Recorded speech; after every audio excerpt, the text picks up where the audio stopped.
All right, we're going to go ahead and start grilling some vegetables. I got a nice clean grill here. I've scrubbed it off real well.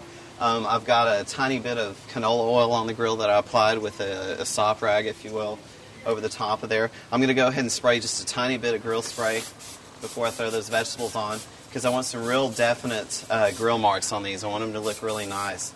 So I've got some bell pepper rings here, and I've got an eggplant. So I'm going to place these on here. They've been soaking in a balsamic vinaigrette for about 25 minutes. It's really all the time you need to marinate vegetables. It's not like marinating a meat. If you'll notice, I've got my heat pretty low here. I don't want a really, really high heat on these vegetables. Gas grills tend to get really hot, and that tends to be a little too intense for vegetables. So we'll go ahead and get these guys going. And we'll come back in just a minute and throw on some zucchini.